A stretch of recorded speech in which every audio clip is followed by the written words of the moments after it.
बहुत समय पहले की बात है। गंगा नदी के किनारे पीपल का एक पेड़ था।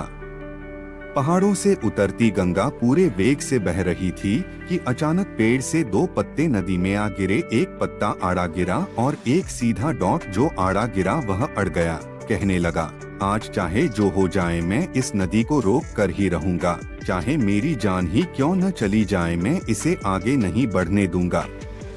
वह जोर जोर से चिल्लाने लगा, रुक जा गंगा, अब तू और आगे नहीं बढ़ सकती, मैं तुझे यहीं रोक दूंगा। पर नदी तो बढ़ती ही जा रही थी। उसे तो पता भी नहीं था कि कोई पत्ता उसे रोकने की कोशिश कर रहा है। पर पत्ते की तो जान पर बन आई थी। वो लगातार संघर्ष कर रहा था। नहीं जानता था कि बिना लड़े भी वही पहुंचेगा जहां लड़कर, थककर, हारकर पहुंचेगा। पर अब और तब के बीच का समय उसकी पीड़ा का, उसके संताप का काल बन जाएगा। डॉट वही दूसरा पत्ता जो सीधा गिरा था, वह तो नदी के प्रवाह के साथ ही बड़े मजे से बहता चला जा रहा था। डॉट चल गंगा, आज मैं तुझे तेरे गंतव्य तक पहुंचा के ही दम लूंगा। चाहे जो हो जाए मैं तेरे मार्ग में कोई अवरोध नहीं आने दूंगा। तुझे सागर तक पहुंचा ही दूंगा। नदी को इस पत्ते का भी कुछ पता नहीं।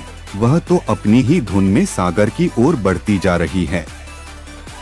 पर पत्ता तो आनंदित है। वह तो यही समझ रहा है कि वही नदी को अपने साथ बहाए ले जा रहा है। आड़े पत्ते की तरह सीधा पत्ता भी नहीं जानता था कि चाहे वो नदी का साथ दे या नहीं, नदी तो वहीं पहुंचेगी जहां उसे पहुंचना है। पर अब और तब के बीच का समय उसके सुख का, उसके आनंद का काल बन जाएगा। डॉट जो पत्ता नदी से लड़ रहा है, उसे रोक रहा है, उसकी जीत का कोई उपाय संभव नहीं है। और जो पत्ता नदी को बहाए जा रहा है, उसकी हार को कोई उपाय संभव नहीं है। डॉट व्यक्ति ब्रह्मा की इच्छा के अतिरिक्त कुछ कभी कर नहीं पाता है, लेकिन लड़ सकता है। इतनी स्वतंत्रता है। और लड़कर अपने को चिंतित कर सकता है। इतनी स्वतंत्रता है, इतना फ्रीडम है। इस फ्रीडम का प्रयोग आप सर्वशक्तिमान की इच्छा से लड़ने में कर सकते हैं और तब जीवन उस आड़े पत्ते के जीवन की तरह दुख और संताप के अलावा और कुछ नहीं होगा। या फिर आप उस फ्रीडम को ईश्वर के प्रति समर्पण बना सकते हैं और सीधे पत्ते की तरह आनंद विभोर हो सकते हैं।